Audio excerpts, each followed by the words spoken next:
Okay, welcome to the channel, everyone. Welcome to the next episode, or one of the beginning episodes, I think. I'm just fresh, but we're getting started, and we're going to get really, really, really busy.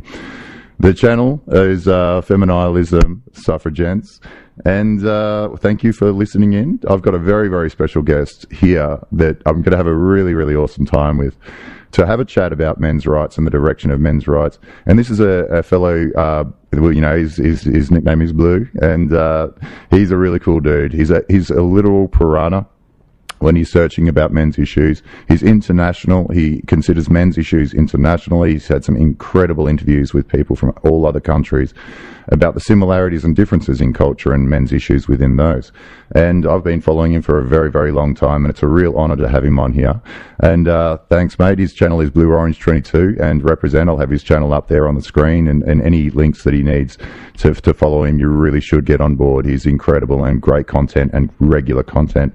G'day, mate. How you going? Down from Australia. How are you, mate? And welcome to the show, Blue. Well, I'm doing very well, Clinton. Thank you for having me on. Right. Thank you for that intro. I think this is exactly what MRAs need to be doing.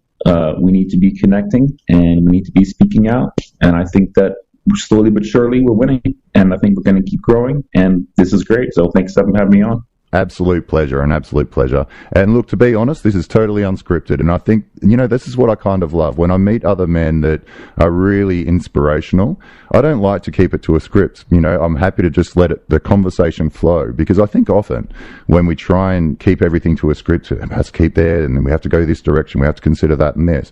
I think we kind of lose our way, and we cover great issues within that. And I think even delving deeper into particular issues you cover at the start always leads to an interesting place. 100%. Yeah. All the interviews that I do on my channel are unscripted, and I try and do one take as much as possible. So I just think those organic, spontaneous conversations are the best, and you get the most out of them. Absolutely. Yeah, you really, really do. And hey, have you noticed, there's so many more passionate people about this issue out there, in terms of online, the influence that men's issues are having online, and how it's surging to the mainstream. It really is getting out there in a big way, isn't it? And it's so noticeable to someone like me who's been an MRA for over 10 years. I'll say 15 years, but 10 years, more seriously, how much more mainstream and acceptable it is. Even as recently as 2019, 2020, things were very different than they are now. And being a men's rights activist was much more controversial, and it was surrounded with much more negative connotations. Now, make no mistake, there still is a lot of controversy. There still are a lot of people that hold MRAs in a negative regard, and we still have to face a lot of stigma. We still have to face a lot of disinformation. We still have to face, frankly, a lot of slander and a lot of lies. I hate to say it for what it is, but that is often the case what it is. There are people who don't really understand what the men's rights movement is, and they simply don't understand what men's issues are. But all that being said, yes, now it's better than it's ever been before for the men's rights movement, because more and more people, they do begin to understand the issues. They are beginning to understand what the men's rights movement is about, and they are beginning to realize that, hey, what MRAs are saying, this is ringing true in my own life. Absolutely. Either something happens, either something happens to me, or something happens to my son, or my dad, or my brother. They notice something at school. They notice something at work. And I'm telling you, one of the fastest growing demographics in the men's rights movement are former feminists. Oh, yeah. Who said that they joined. Absolutely. Because they. Go ahead, sorry.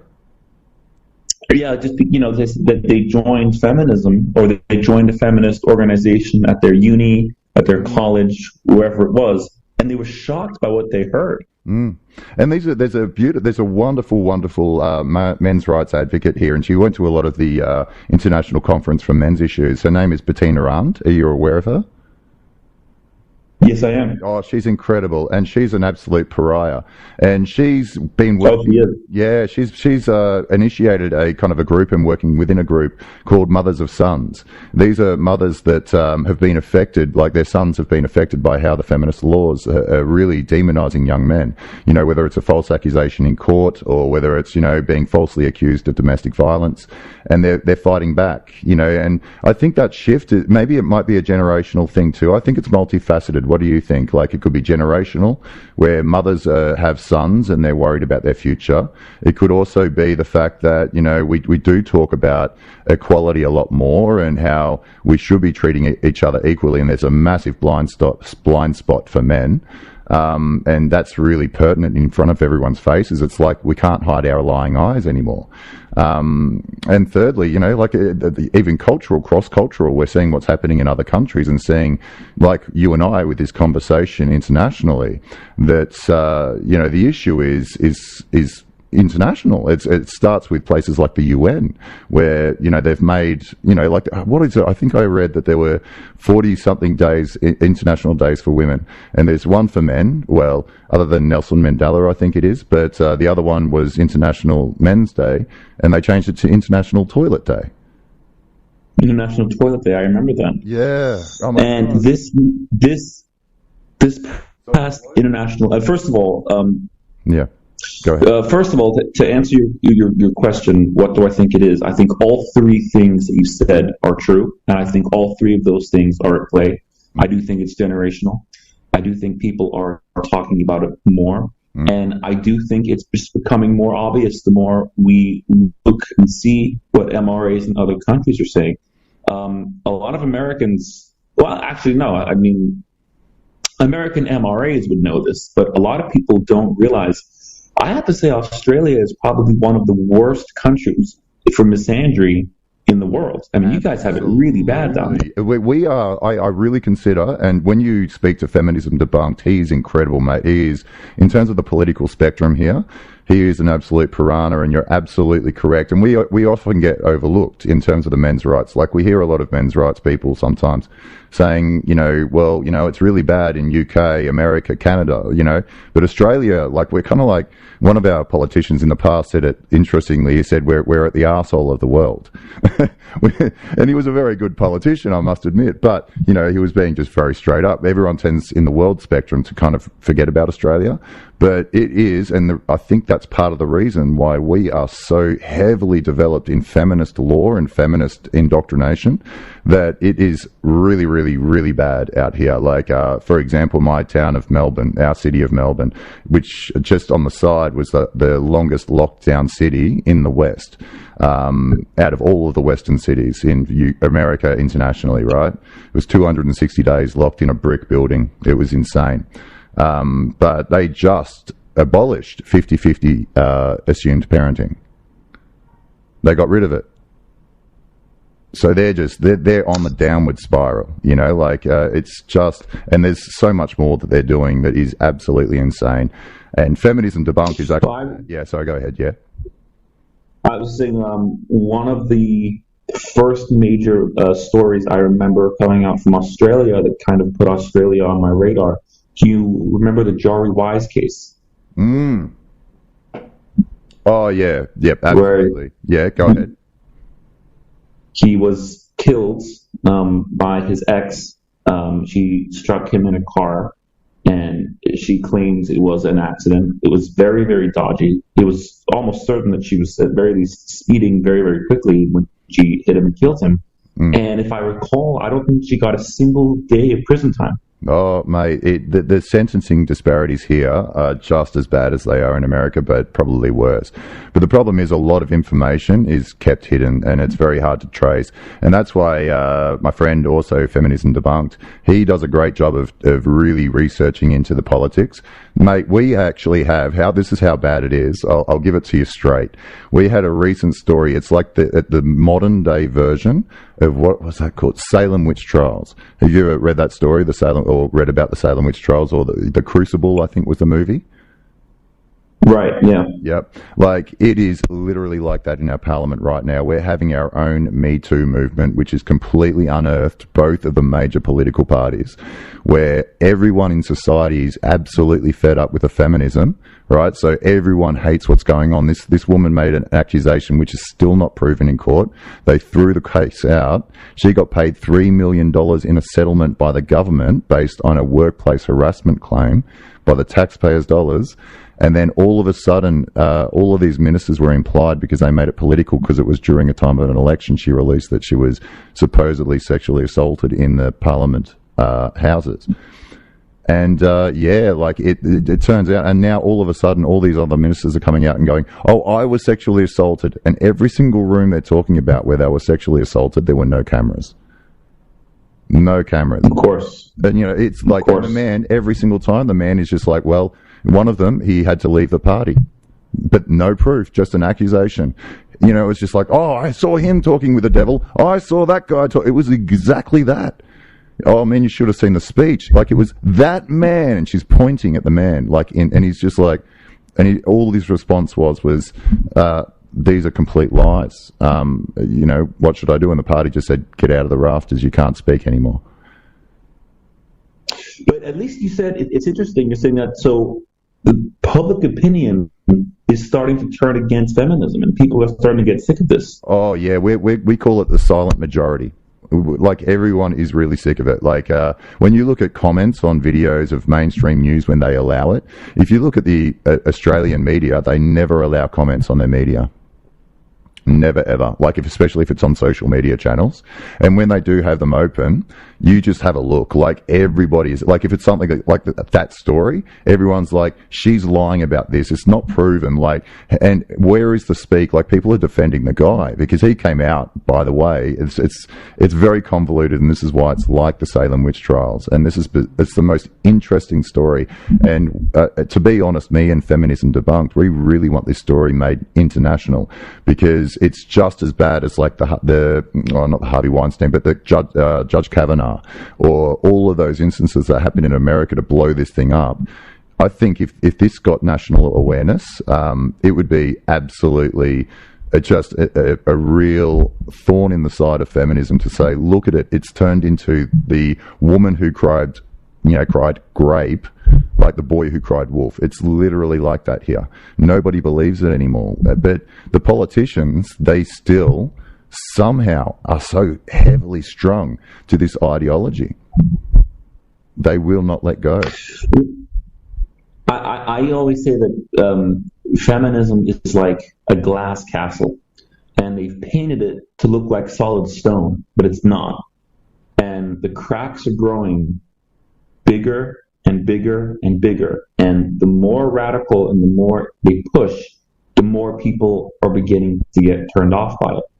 In 2016, 2017, if you said that you were an MRA, people would assume you're a misogynist, because in their minds, feminism was a good thing and it was all about equality. They didn't realize just how insidious these more toxic, radical, extreme feminists are, and how bad political feminist organizations really are. Absolutely. And the video I made on my channel yesterday, people say, well, hang on, feminism isn't about that.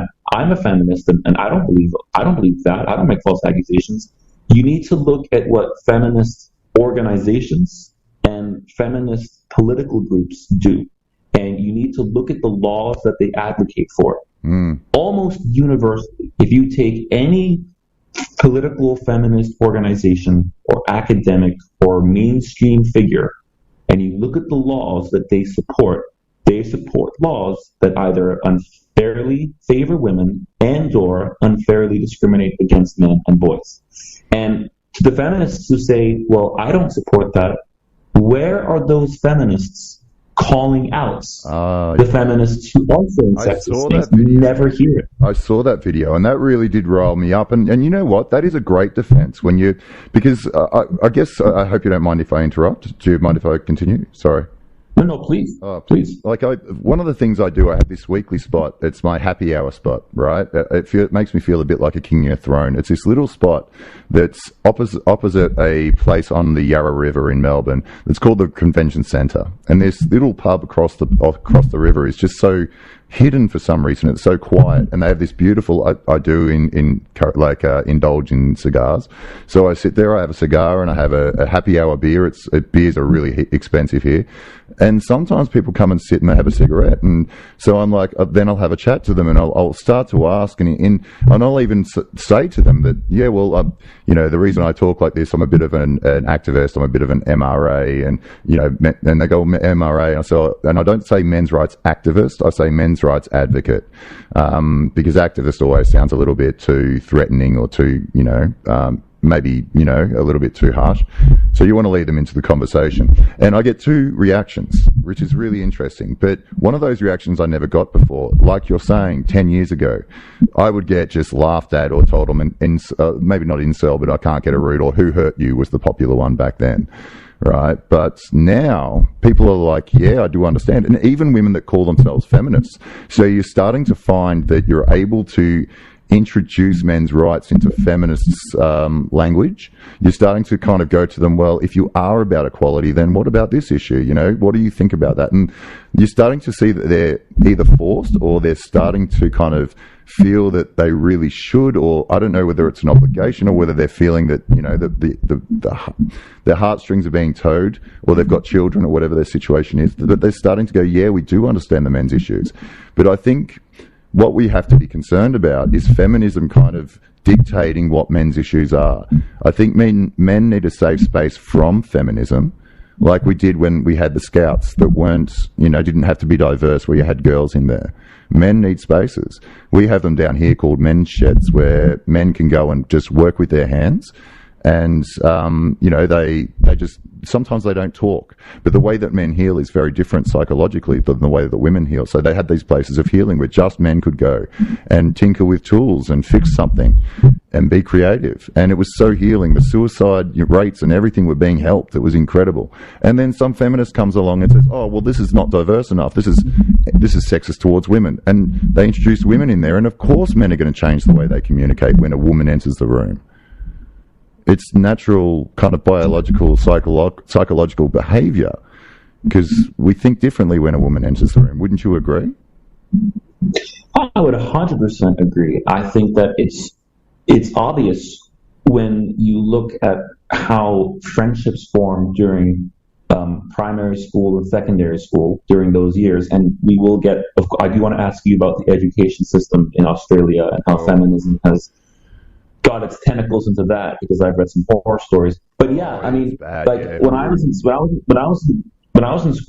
it would be like the boys would go out, or like the boys would have a sleepover, or like 4 or 5 of my mates would go and we'd play paintball, or we'd go and play basketball. And then if there was like a birthday party, it'd be boys and girls. And in school, at lunch, boys and girls were sitting together. But then at the same time, boys and girls, men and women, I think do to some extent separate themselves and have men's spaces and have women's spaces. That's true. My mother is part of an all-female book club, and it's not that men aren't allowed; it just sort of like naturally worked its way out. My dad is part of a group of guys he's been friends with for like 20 years or whatever. Every Friday night, they go to this restaurant and have boys' night out. And it's not that women aren't allowed; it's just a sort of natural progression. And you just see that it's a normal thing to have men's spaces and women's spaces. It goes back to it's not like tribes used to do that. They had their own ceremonies for men and women and their own separate kind of places sometimes. Yeah,